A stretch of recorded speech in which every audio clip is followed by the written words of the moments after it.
ॐ श्री परमात्मने नमः। 12 अध्याय। अर्जुन उवाच एवं सततयुक्ता ये भक्तास्त्वां पर्युपासते ये चाप्यक्षरमव्यक्तं तेषां के योगवित्तमः। श्रीभगवान् उवाच मय्यावेश्य मनो ये मां नित्ययुक्ता उपासते श्रद्धया परयोपेताः ते मे युक्ततमा मतः।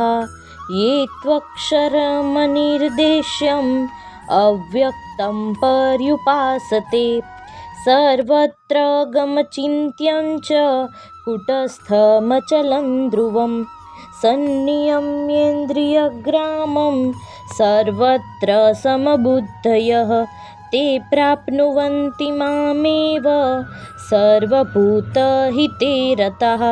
क्लेशोऽधिकतरस्तेषाम् अव्यक्तासक्तचेतसाम् अव्यक्ता हि गतिर्दुःखं देहवद्भिरवाप्यते।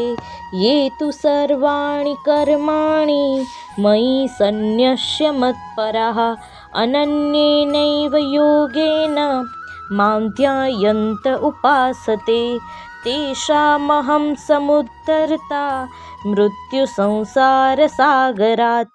भवामि न चिरात् पार्थ मय्यावेशितचेतसां मय्येव मन आधत्स्व मयि बुद्धिं निवेशय निवसिष्यसि मय्येव अत ऊर्ध्वं न संशयः।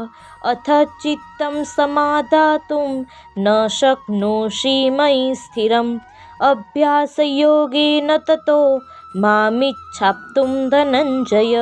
अभ्यासेऽप्यसमर्थोऽसि मत्कर्म परमो भव मदर्थमपि कर्माणि कुर्वन् सिद्धिमवाप्स्यसि। अथैतदप्यशक्तोऽसि कर्तुमुद्योगमाश्रितः सर्वकर्मफलत्यागं ततः कुरु यतात्मवान्। श्रेयो हि ज्ञानमाप्यासाच् ज्ञानात् ध्यानं विशिष्यते ध्यानात् कर्मफलत्यागस्त्यागात् शान्तिरनन्तरम्। अद्वेष्टा सर्वभूतानां मैत्रः करुण एव च निर्ममो निरहङ्कारः समदुःखः सुखक्षमी सन्तुष्टः सततं योगी यतात्मा दृढनिश्चयः। मय्यर्पितमनो बुद्धिर्यो मद्भक्तः स मे प्रियः।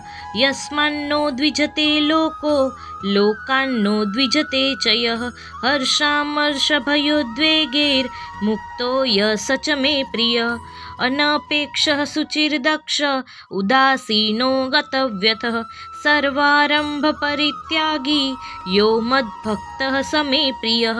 यो न हर्षति न द्वेष्टि न शोचति न काङ्क्षति शुभाशुभपरित्यागी भक्तिमान्यः स मे प्रियः। समः शत्रौ च मित्रे च तथा मानापमानयोः शीतोष्णसुखदुःखेषु समः सङ्गविवर्जितः।